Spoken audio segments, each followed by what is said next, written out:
SmackDown में आया था अंडरटेकर। मैं नहीं मानता।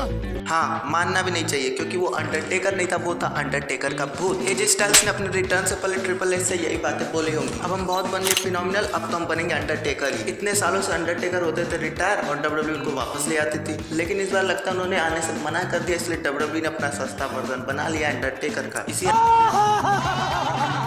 अंडरटेकर ने की आज स्मैकडाउन की शुरुआत, और तुम सब्सक्राइब कर लो, बाकी हम संभाल लेंगे। वैसे तो मैंने मजाक में बोला था एजे स्टाइल्स को अंडरटेकर का भूत, लेकिन लगता है मुझे ये सच में पागल हो गया है। एजे स्टाइल्स ने एले नाइट की कितनी मदद की और ये उसी को मारने आ गया। सच में भलाई का जमाना नहीं है। लगता है एजे स्टाइल्स ने एले नाइट का हाल देखा नहीं, पहले तो रोमन रेंस ने उसकी मारी और अब कोई भी ऐरा गैरा आकर स्मैकडाउन के एंड में उसकी मार रहा है। वैसे क्या मार रहा है? बैगन।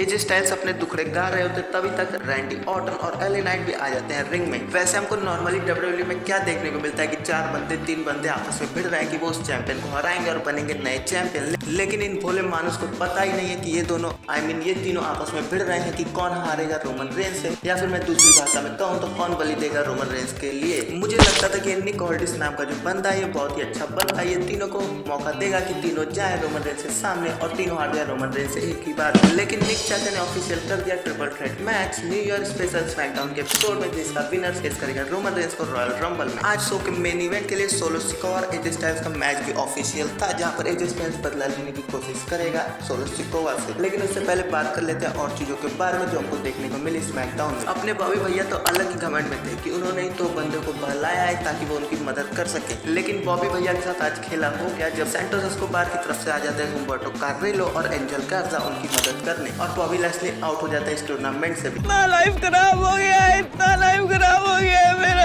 घर पे कोई नया मेहमान आता है तो उसको सम्मान देते हैं, लेकिन केविन ओवेंस आज इस मूड में बिल्कुल भी नहीं थे और उन्होंने हरा दिया कार्मेलो हेयस को इस टूर्नामेंट में। और अब टूर्नामेंट का फाइनल होगा केविन ओवेंस और एस्कोबार के बीच में। लास्ट वीक जब मैंने कैरियन क्रॉस का प्रोमो देखा था स्मैकडाउन में, तो मुझे लगा था डब्ल्यूडब्ल्यू का प्रोमो दिखाएगी और फिर वो जब मैच लड़ने आएंगे तो उनको हरवा देगी और उनका काट देगी, लेकिन इस हफ्ते तो कैरियन क्रॉस के साथ उनको ऑथर्स ऑफ पेन भी देखने को मिले बैक स्टेज। कैरियन क्रॉस के साथ ऑथर्स ऑफ पेन के आने के बाद मुझे लगा कि डब्ल्यूडब्ल्यू उनका काटेगी नहीं इस बार, लेकिन क्या पता डब्ल्यूडब्ल्यू इस बार सामूहिक काटने का प्लान कर रही हो। बैक स्टेज से हमको एजे स्टाइल्स भी देखने को मिलते हैं ओसी के साथ, जहाँ पर ओसी के मेंबर पूछते हैं एजे स्टाइल्स से क्या तुम ठीक हो, और ये देखने के बाद मेरे मन में बस एक ही बात आई, अरे बंदे पहले तू ठीक हो जा तब मुझे ठीक होने की बात कहना। और एजे स्टाइल्स ने भी सेम यही जवाब दिया ओसी। ये जिंदा है, इशिका देखो ये जिंदा है। अब चलते हैं एजे स्टाइल्स और सोलो सिकोआ के मैच की तरफ, लेकिन उससे पहले तुमने वीडियो को तो लाइक कर दिया है ना। तुम एक बात मानो या ना मानो, लेकिन बैक स्टेज जिमी ऊसो और सोलो सिकोआ आपस में ये बात तो जरूर करते होंगे, ये रोमन रेंस के जितने भी चैलेंजर दुश्मन आते हैं वो सब हमसे क्यों लड़ते हैं यार, उनको तो लड़ना चाहिए रोमन रेंस से। रोमन रेंस तुम्हारा टारगेट होना चाहिए, तुम हमको क्यों धोकर चले जाते हो, रोमन रेंस को तुम मार नहीं पाते। ये जे ऊसो का भी अच्छा है, वो तो चला गया इस मंडे नाइट रॉ में, लेकिन अभी भी तो उसको भोगना पड़ रहा है रोमन रेंस की करतूतों का। जिमी ऊसो और सोलो सिकोआ की बैक स्टेज की बात है मैं तुमको अब कभी और बताऊंगा, लेकिन अब चलते हैं डायरेक्ट मैच की तरफ। बहुत हो गया बहाना। आज तो एजे स्टाइल्स का तेवर ही बदल गया था, वो क्या जोरदार किक मार रहा था सोलो सिकोआ। आज रोमन रेंस की टाइमिंग बहुत ज्यादा सही थी, आज वो मैच खत्म होने के बाद नहीं, मैच खत्म होने से पहले ही आ गया, लेकिन उसने आकर किया क्या, उसने अटैक कर दिया एजे स्टाइल्स पर, जो कि डिस्क्वालिफिकेशन से जीत ही जाता है वो मैच। लेकिन इसके बाद रोमन रेंस ने धोना शुरू किया एजे स्टाइल्स को। फिर वहां पर आते हैं एले नाइट, रोमन रेंस ने उनकी खातिरदारी में भी कोई कमी नहीं रखी, लेकिन फिर जब आते हैं रैंडी ऑर्टन तो हमको देखने को मिलता है ग्रॉल टाइप स्मैकडाउन के रिंग में। आज मैंने थोड़े फन स्टाइल में वीडियो बनाने की कोशिश की है, मुझे कमेंट सेक्शन में जरूर बताना तुम्हें ये स्टाइल कैसा लगा। रिंग में फेस टीम करते हैं स्टैंड टॉल, और इसी के साथ हो जाता है स्मैकडाउन का एपिसोड